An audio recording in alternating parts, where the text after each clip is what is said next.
Hey crafty people, it's Tasha here for Trinity Stamps, and today I'm going to be creating an autumnal wreath card, and I'm actually doing it from casing myself. So here are the products I'm going to be using today. I've got the Autumn Impressions stamp and coordinating dies.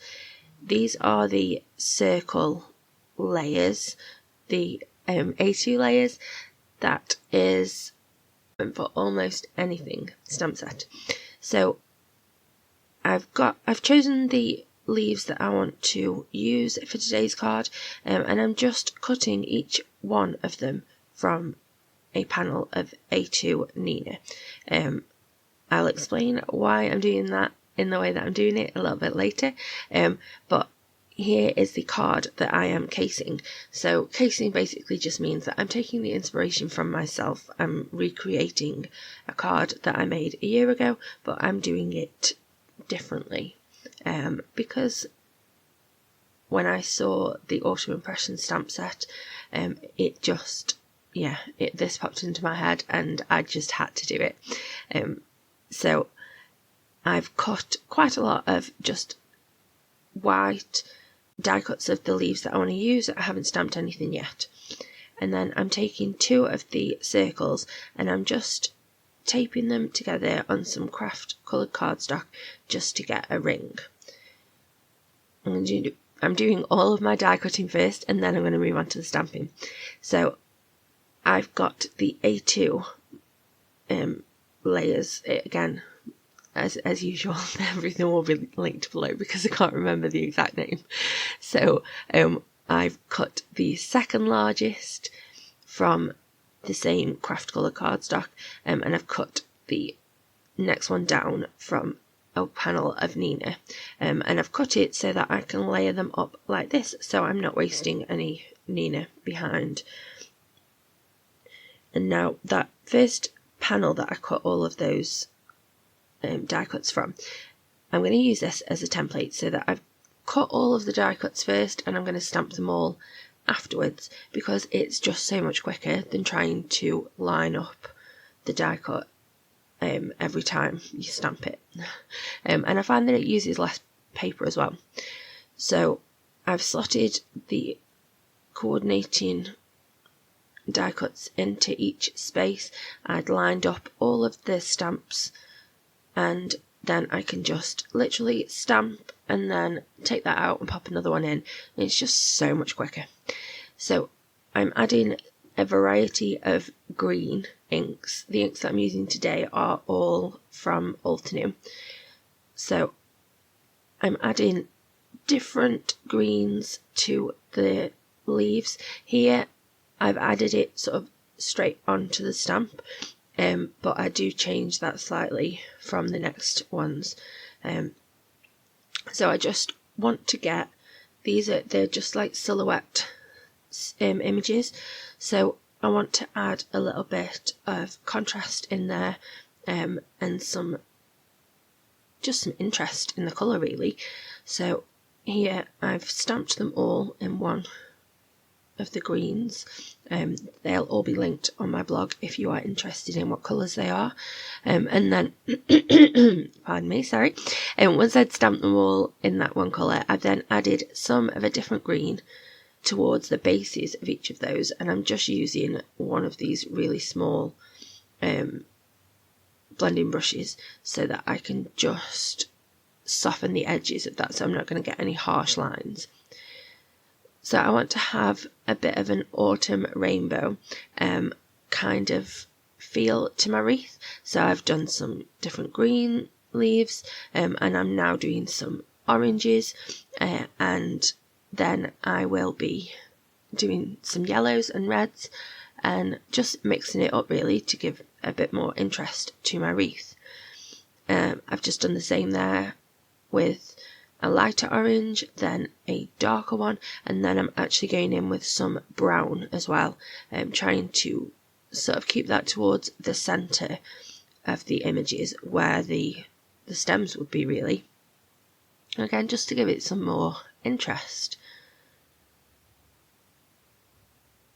So I've done all of the large stamps now, and I've moved on to the smaller ones. I'm stamping them out again in just one colour, and then I'm going back over it. I wanted a darker brown for the base of that like long thin stem, but I didn't have one that worked, didn't have an ink colour that worked. So what I have done is I've used my knowledge of the colour wheel, colour theory, to get me a darker brown. So basically I've stamped it out in green and then I've added a sort of reddy orange ink over the top, because I know that green and red will create brown. So I know that that is going to create a deeper brown shade that is going to fill in where I don't have an ink colour for that. So things like that, it's really helpful to know at least the basics of colour theory, because yeah, that's really helpful. I wouldn't have had an ink to make it as dark as I wanted it to be. So I'm just stamping out my berries. I've just used some red and some brown because there's a little sort of stem on there. So moving on, here is the ring that I die cut. Basically I want it to be the base for my wreath, and I'm just using lots of different brown Copics and adding just literally squiggly lines all around it. And I'm doing that because what I want it to end up looking like is one of those wreaths that's made out of like intertwined branches. I don't know what they're called, but I hope you know what I mean.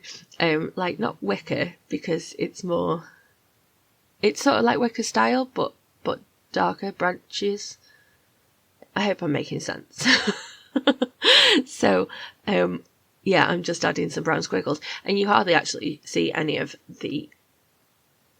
that ring in the end, but I just wanted to make sure that any little peaks that you get, it just sort of fits in with the theme. So I've laid out all of my different branches and different leaves and the berries and everything, and now's the fun part. I get to create the wreath. So I'm choosing some of the images to be like my base. And when you are creating a wreath, it's really easy to think that you need to have all of the leaves and everything sort of all facing the same way, going round the same way around the circle. But to get a fuller wreath, if you add your leaves going in different directions, you're going to get more interest and just, yeah, more volume to the wreath even. So when I'm adding glue, I'm only adding a small amount at a time, because I don't want any of these branches to be completely stuck down, because I know that I'm going to want to tuck different things in. So I'm just adding a small amount.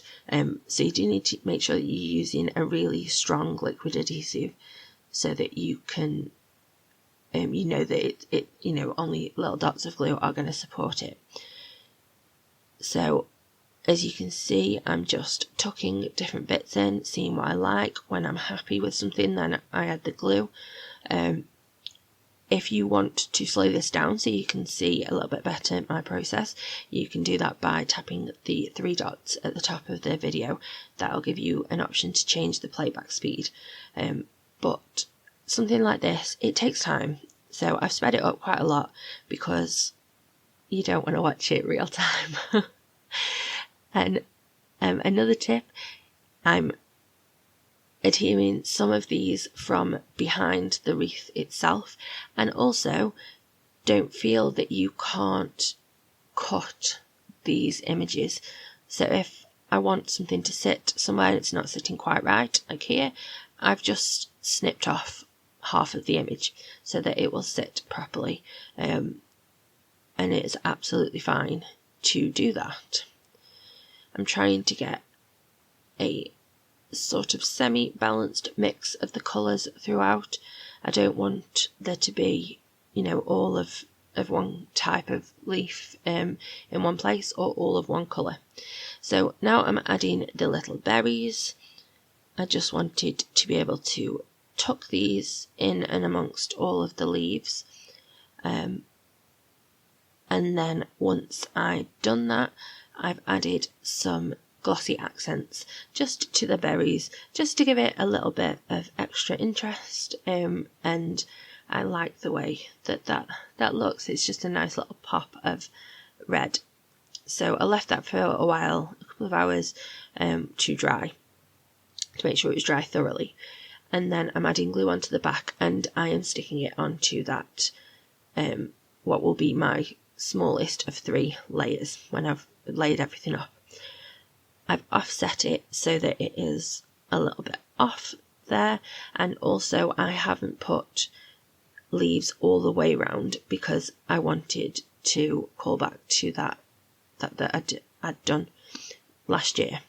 So for a sentiment, I've chosen from the sentiment for almost anything set, sending many blessings your way. I've stamped that out in onto some more of that craft card, and even though it was one long sentiment, I've just stamped it a few times so that I could cut it down to give me 3 smaller sentiment strips. Now the wreath is quite thick, it's quite layered up, so where some of my sentiment is sitting on the wreath, just to try and keep it straight and everything, I've added just a little bit of scrap cardstock behind where any of those sentiment strips will be hanging off the wreath into the middle of it, if that makes sense, just to level it up with the part of the sentiment that is going to be over the wreath itself. Then I've layered my 3 layers up. I didn't cut the centre from that craft layer, which as you know I often do, but I decided not to because I wanted it to be sturdy. And now I'm just taking some of the beautiful gems that we have. So these are, let me get them so that I can remember the name. These are the red ones, which I think are Ruby Radiance. Yes, quite proud. Ruby Radiance. And then the green ones are Extravagant Emerald. And they are so beautiful. I just keep getting a few more at a time of the amazing, I love Trinity's embellishments. I'm using my little tidy tray and my pickup stick to just position them where I want them to be. And that's my finished card. I'm really happy with it. I really do love it. And personally, I think that it is a bit of a glow up on last year's wreath. And yeah, sometimes it's just nice to remind yourself how far you've come. I hope that gives you some inspiration of different ways to make die cutting lots and lots of stamped images easier, and to help you create a wreath of your own. I've got another couple of videos up on screen that I thought that you might be interested in. I hope that if you like the video, you'll give it a thumbs up, and if you aren't already subscribed to our channel, then please do consider it. I hope that you have a lovely, happy, safe and wonderful week. Stay crafty. Bye.